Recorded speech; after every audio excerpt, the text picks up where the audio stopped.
mentioned doon sa House Blue Ribbon, tinitignan ko nga yung transcript at kanina nabanggit ninyo na unusual for government agencies including yung DepEd na mag-withdraw ng malalaking halagang katulad nito.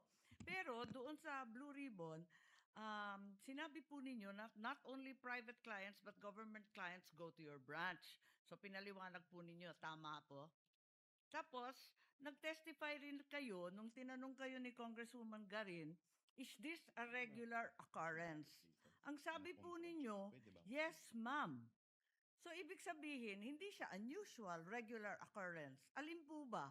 Kasi later on, sinabi din ninyo, nabasa ko lang sa transcript, not DepEd only, but with all of our clients. Anong tinutukoy po ninyo doon? Kasi nakakalito kung unusual ba ito o regular, katulad na nabanggit ninyo sa House. With all due respect, Your Honor, may I be recognized? What is the pleasure of the Honorable Cho?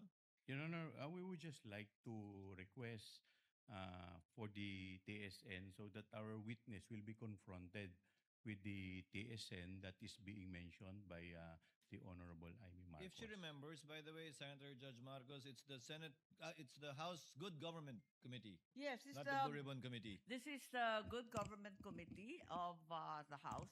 I believe it was in November of 2024, similar to what was mentioned earlier with Ms. Constantino. In her case, I had the hard copy, page 122. On November 26 of 2024. I only have the soft copy of this one. I'm happy to show it. But yun nga, palagay ko November din to magkakasabay yung landmark nun If the witness knows and recalls, she may answer. Naalala po ba ninyo yung pagtanong ni Congresswoman Garin tungkol dito na is this a regular occurrence at yung biglaan ninyong sagot, yes ma'am. Kung yan po yung sinasabing normal, the Opo. usual lamang po ang pag-withdraw ng malalaking amount sa branch. Yes, ang verbatim po, and is this a regular occurrence, ma'am? Ito ba ay pangkaraniwan na pangyayari itong 37.5 o iyong malalaking amount na ine-encash? Ang sagot ni Ms. Camposano sa House Good Government, yes, ma'am. So, ang sabi ni Representative Garin, so pangkaraniwan pala ito. Ayun. Yes, Your Honor. Nais ninyong paliwanag po? Kasi iba ito kesa sa sinabi ninyo kanina. Ang sinasabi ko po nung sa House ay ang malalaking withdrawal po ay usual lang.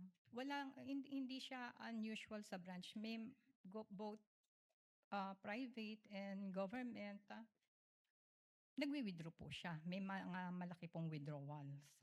So may malalaki talagang withdrawal na nagiging regular occurrence at paminsan-minsan, whether private or public, yan ang ginagawa sa branch po ninyo.